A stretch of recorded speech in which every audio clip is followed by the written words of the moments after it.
with us. Game 1 between the Timberwolves and Lakers is tomorrow on ABC. This series filled with stars and storylines. LeBron chasing his 5th title. Anthony Edwards looking for his 1st. And the same goes for Luka Doncic, who likes the Lakers' chances, speaking yesterday.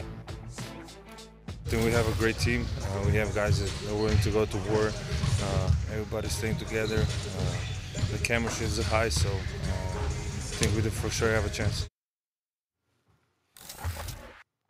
Oh, it's been a minute. Danny Green, great to see you, sir. How we doing? Good to see you, too. What up, great. boy? I'm great. Good to see you you guys. man? Thanks Good. for having Stephen me. A. needs someone to keep him in line out there on the West Coast, so keep your eyes on him. I doubt I'm the person to do that. All right, S.A., who's the most important star in this Minnesota Lakers series? For me, it's Anthony Edwards because it's the only way Minnesota has a chance. They have no chance if Anthony Edwards isn't a star in this series. And I'm talking about a big-time star. When you got Luka and LeBron coming in your direction with the way Austin Reeves is playing, you got a load on your shoulders if you're Anthony Edwards. You don't have a snowball's chance as a franchise of pulling a victory off in the first round against the Los Angeles Lakers without him being a superstar in this series. There is no way around it. Because if Luka doesn't do it, LeBron's going to do it. If LeBron doesn't do it, Luka's going to do it. AR has shown he's a reliable. I mean, when you think about a big three, I think he makes the Lakers a big three. He has been playing outstanding basketball, and props to J.J. Redick and his coaching staff for getting him to this level because Austin Reeves has clearly improved. And then I'm thinking about a Dorian Finney-Smith, a Rui Hachimura, because they're better with these guys in the lineup and what have you, and you see what they're bringing to the table. The Lakers have weapons. The Lakers are the favorites. The Lakers should win this series. I predict that they will. But the only chance, and I mean the only chance, I give Minnesota is if Ant-Man, who can be Jordan-esque, if that brother shows up like that on that level, you got yourself a series. I'm going to respectfully disagree with you. What?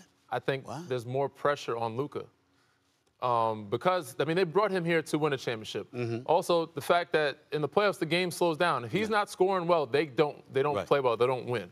But and you know they're going to attack him on that defensive end of the floor. You know, the question said most important. Yes. Not the most For the Lakers to win, they need Luka to play well. If he doesn't play well offensively, you know they're going to go at him defensively, and he has to guard. And that's Anthony Edwards. They're going to put him in pick-and-roll situation.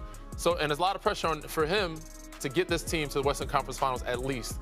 So if he doesn't show up 99, not only for this series, but the series after this one, but I think he's the most important player for the Lakers, because if he doesn't score well, I don't see them going very far. So if Luka struggles in this series, you see Minnesota winning?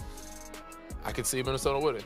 See, I'm saying to you, the big three they got somebody else to rely upon in the event that Luka doesn't show up, which ain't gonna happen, by the way. He will show up. But who is that person that they're relying upon? Although he's 40 years of age in his 22nd season, he happens to be the second greatest player in the history of basketball, okay? Who, by the way, still was playing like an MVP caliber player for most of the season. And they're not very good, great. LeBron James has been great. Let's call it what it is, all right? And I'm saying to you, that's who you got to rely upon if Luka doesn't show up. Who Ant-Man got to rely on? He has less pressure, but they're playing very well as a group. They don't have enough defense to stop. They need more. They need all the offense that they can possibly get. They need all the offense. You know, I've known you for years. I love you to death. You know that, bro. Yeah. On First Take, we answer direct questions, my brother. I asked you a direct question. He has Julius Randle. Really? That's where you going? They have a lot of pieces. I like Julius Randle. He's got to show up in the playoffs, but I miss him as a New York Knick. Number love for him. Dante DiVincenzo, I miss you too, my brother. Wish y'all was still in New York City. They're playing well. Nas Reed, I like him. I like him a lot. But again, in terms of a reliable offensive piece to lean on, who do you have other than Ant-Man that you can pencil? I can pencil in LeBron James if Luka don't show up. And I know Luka's going to show up, but I can pencil in LeBron James. I can't pencil in anybody else on Minnesota. Luka better show up. I just think that if Luka doesn't show up, it's going to be a struggle for them because they need to score enough points. They don't have enough offense without Luka scoring. Okay. Stephen A. Or defense. Stephen A. Real quick here before we move on. Are you giving the Lakers a pass if they don't get to the West since they got Luka midseason? If they don't get where, Molly? Where? They don't win the West. If they don't win the West. Ooh. No, I mean, it's not a matter of giving them a pass. I think OKC's better.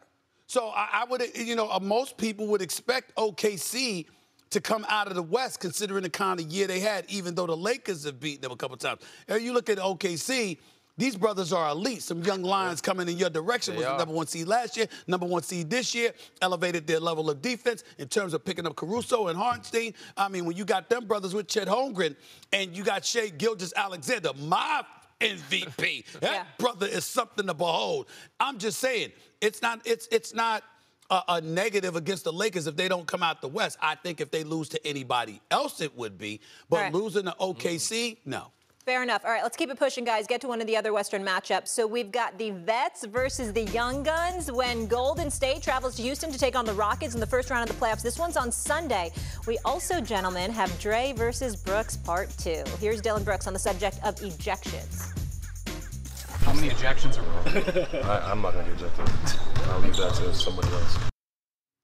He just jinxed himself. He just jinxed himself. Danny, I can coming see it to happening you. already. Danny, who's a bigger concern for you when it comes to the antics in this series? Is it Dre or Dylan Brooks? I would say Dre. I think Dylan just jinxed himself. He might end up getting tossed one of these games, but I would say Dre. You know, Dre is the one. I wouldn't say he's just more aggressive with it. And in playoff time, his emotions, he really doesn't control them as much as he should.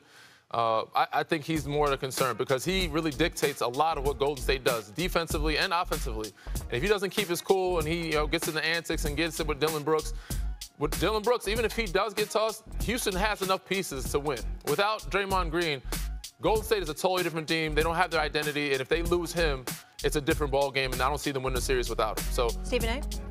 Yeah. You know what? My answer was originally, specifically to this question, more concerned.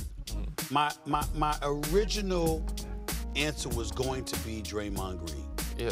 Until Dylan Brooks opened. Until Dylan Brooks opened his mouth. But it's not because I think that Dylan is going to get himself ejected, even though it's obviously possible. It's because as great as Draymond Green is defensively, as great as he is as a point forward, the greatest element of Draymond Green is his mind. And getting under your skin. And Dylan Brooks basically challenged him when he said what he said. I'm not going to get ejected. I'm going to leave that to somebody else. We know who he was talking about.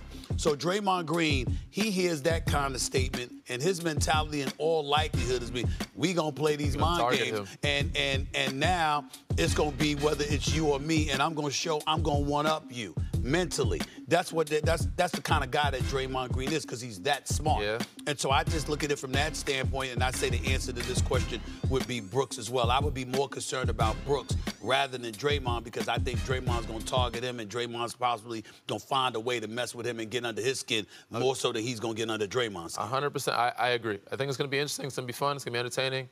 But I still think Dre is going to be the one to kind of lose his emotions. And not only that, let's throw this out. It's worth repeating this. Yeah. Draymond needs to watch himself. Yeah. There's a title that Draymond himself will admit he believes he cost Golden State years ago because he got himself suspended for that Game 5, that stimulus package the NBA gave LeBron James at that time, which enabled them the NBA on TNT. Draymond Green, because if Draymond Green is in that Game 5, they win. And then of course he got suspended and stuff last year, and they missed. You know, they had their troubles. He's got to be on his best behavior, like Drake said. Yes. Stephen A., what would be the bigger surprise? Warriors not getting past Houston or Golden State reaching the Western Conference Finals?